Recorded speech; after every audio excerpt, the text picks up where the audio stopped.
Então estamos aqui, Júlio, aqui nosso velho companheiro de lutas, que nós tivemos uma participação juntos aí no governo Benedito, em lugares separados, né? Eu lá no Proderj, e você teve uma participação importante naquela lidar com aquele problema do assassinato do Tim Lopes, né? Reuniões e tal. Eu acho que a gente poderia falar um pouco sobre a experiência do governo Benedito. Eu gostaria que você contasse um pouco como é que foi aquela história lá do assassinato do Tim Lopes e as negociações que foram necessárias serem feitas e que quase ninguém sabe desses detalhes, né? Eu fui convidado para participar do governo da Benedita através do Tasso Genro, que tinha enviado para cá, para o Rio de Janeiro, um assessor dele muito importante, que é o João Mota, que assumiu a Secretaria de Relações Institucionais e logo depois ficou a cargo do Ricardo Henriques. E o Ricardo precisava de alguém na área da Leopoldina que soubesse do subúrbio e que pudesse estabelecer uma relação com as comunidades que estavam muito acuadas pelas forças policiais e ao mesmo tempo necessitando de intervenções sociais. E eu, como morador lá de Ramos, nascido e criado em Ramos, me aproximei junto ao SESC de Ramos, que tinha um programa chamado Ações Sociais Parcerias, e através desse programa, desse projeto, que era capitaneado pelo Luiz Fernando Sarmento e pela Lídia Nobre, nós nos aproximamos, eu com a minha turma, das comunidades. Então, em todas as comunidades do Alemão, que na época eram 14, hoje são 16, nas comunidades da Vila Cruzeiro, que eram 8, nas comunidades da Maré, que eram 12, nós nos aproximamos com intervenções sociais, onde a gente levava documentação, carteira de trabalho, certidão de nascimento, e a Fundação Leão XIII com atestados para poder receber certidões, e também retratos se tirava, porque nem isso essas populações tinham condições de tirar. Barbeiro também não tinha? Barbeiro também não tinha? Tinha barbeiro, corte de cabelo, entendeu? Às vezes conseguimos levar algumas esteticistas, massagistas, e fazíamos essas reuniões nas comunidades, atraindo essas comunidades para essas ações sociais, que eram muito bem vistas. Para vocês terem uma ideia, em nenhuma oportunidade eu fui incomodado pelo pessoal do tráfico, que existia e estava ao nosso redor nos observando. Mas como nós estávamos levando essas ações, nunca fomos incomodados. E a partir de um determinado momento, nós começamos a levar cursos de formação profissional ou semiprofissional, como, por exemplo, de IRLA, telecomunicações, curso de turismo, curso de empreendedorismo. IRLA é o quê? IRLA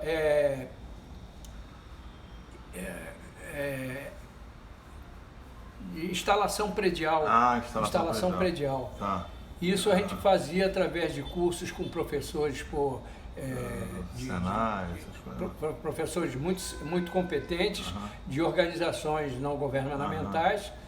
Tinha uma que era de São Paulo, que era Quality, se não me falha a memória, Quality, realmente, Qualivida, Instituto Qualivida, que trazia os professores, e eu levava, reunindo nas associações de moradores, nas igrejas evangélicas, católicas, fizemos... o que a gente chamava na época de trabalho de base, né, Júlio? É um trabalho de base. Foi sendo deixado meio de lado aí ao longo do tempo, né? Foi deixado completamente de lado, nunca mais teve essa intervenção. Mesmo depois, recentemente, quando eu trabalhei com o PP Social, nas mesmas localidades, não havia esse trabalho de base. Havia prospecção, mas não havia nenhuma iniciativa no sentido de levar realmente cursos profissionalizantes, um instrumental para que aquela população pudesse sair daquele desemprego, daquele emprego precário e que pudesse se movimentar Júlio, socialmente. Teve um momento de tensão, que foi o momento da morte do Tim Lopes. Sim. E que você acabou se envolvendo de alguma forma. Eu acabei me envolvendo porque a Rede Globo filmou, eles já estavam presos, os assassinos do Tim Lopes. Eles estavam no quartel da PM fazendo churrasco, etc. A Rede Globo filmou e a governadora Benedita, em justa hora, proibiu completamente as visitas para acabar com aquela festa que estava premiando os assassinos de um jornalista. E eu fui levado para uma reunião, fui chamado para uma reunião, primeiramente na Associação de Moradores de Nova Brasília. Cheguei lá, tinham representantes de 11 comunidades diferentes do Rio de Janeiro, inclusive por Cidade de Deus, Rocinha, Manguinhos, todas as comunidades reunidas e que pertenciam ao mesmo comando, que era o Comando Vermelho. Então, essa reunião na Nova Brasília, eu me senti incapacitado e chamei o Ricardo Henriques, que era o meu coordenador institucional, para que participasse da mesma. E ele marcou no dia seguinte, no mesmo local, e nós tínhamos uma ligação muito forte com pastores e padres, e convocamos os padres e os pastores para participarem. Nesse dia seguinte, na mesma Associação de Moradores da Nova Brasília, haviam 86 comunidades representadas lá, todas elas do Comando Vermelho. E levamos a conversa que tínhamos que ser levada. O que eles queriam? Eles queriam a volta da visita aos presos, coisa que a governadora não iria autorizar de maneira nenhuma. E como a reunião não deu em nada, no dia seguinte nós convocamos uma comissão dentro daquelas comunidades para conversarem conosco lá no nosso campo, lá no 8º andar do Banerjão, onde o governo da Guanabara também tinha do Rio de Janeiro tinha a sua base.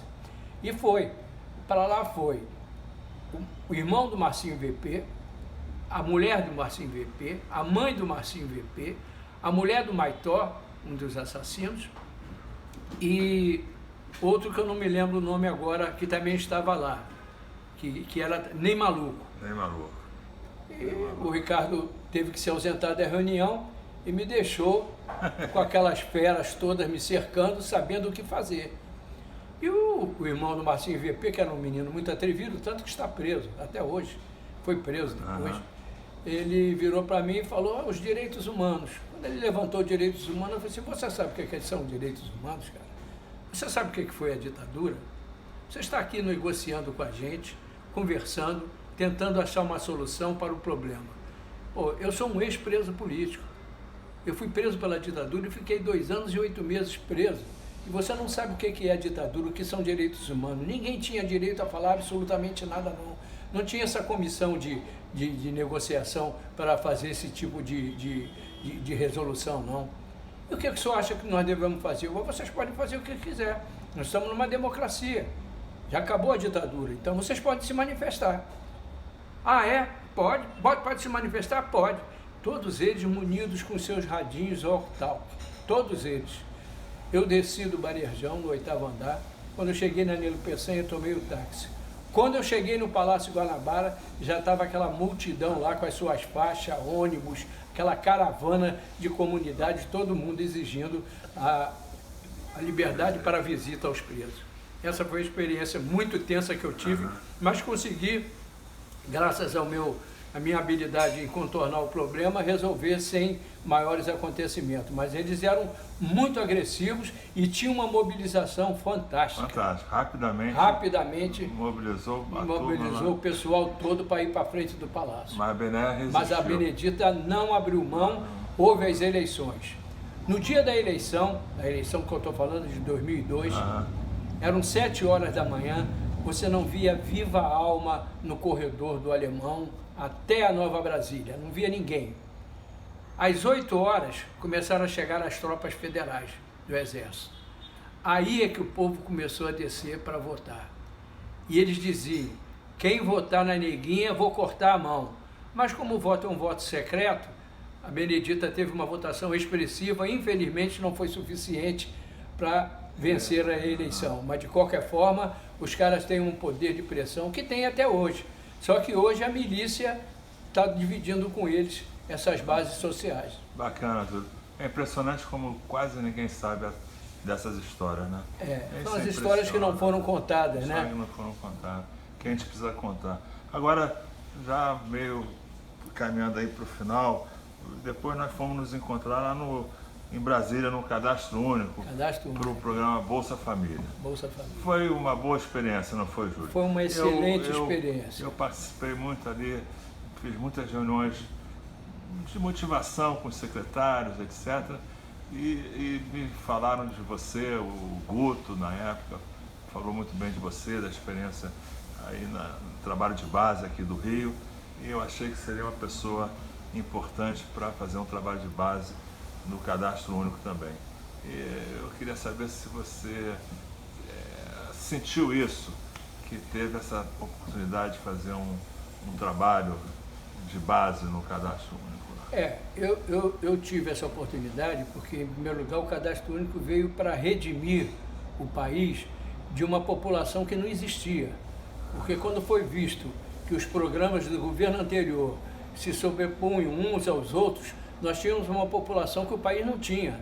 E o Cadastro Único veio para justamente redimir e controlar essa população. E o trabalho de formação do Cadastro Único era um trabalho muito sério, mas que também necessitava do viés político, que isso que eu tentei dar a essa formação. Nós tínhamos, na época, somente 2 pessoas capacitadas no Brasil a ensinar o Cadastro Único. Quando nós saímos em 2005, haviam mais 6. Então, nós formamos pessoas capazes de transmitir o Cadastro Único, as suas condicionalidades, que eram a base para o Bolsa Família, que não teria sentido sem o Cadastro Único. O Cadastro Único veio para dirimir todas as dúvidas. Muitas pessoas não conhecem nada a respeito do Bolsa Família e ficam falando que dá dinheiro para vagabundo, que vai ficar a vida inteira ganhando dinheiro. Não tem nada disso. O limite eram 3 filhos por família. O quarto só poderia entrar quando o terceiro atingisse os 14 anos. E essas informações eu levei a 2.626 municípios do Brasil, num total de 5.600, entendeu? Viajamos pelo Brasil inteiro, levando os princípios do Cadastro Único e a formação do Bolsa Família. Então, eu acho que foi uma experiência muito boa. Eu acho até que a implantação do Bolsa Família e do Cadastro foi um trabalho heróico, porque era muito pouca gente. Ali a gente tinha, era dezenas. Depois, com o tempo, aquilo ali virou o que o nego chamava do paraíso dos gestores, né? Então, tinha gente para dar no pau ali, até precisaram de um prédio novo, só para a turma do Bolsa Família e do Cadastro. Nós nos reunimos numa sala só? Nós nos reunimos numa sala, era um grupo pequeno, conseguimos implantar aquilo tudo no Brasil em alguns meses, muito interessante. Oi, filha.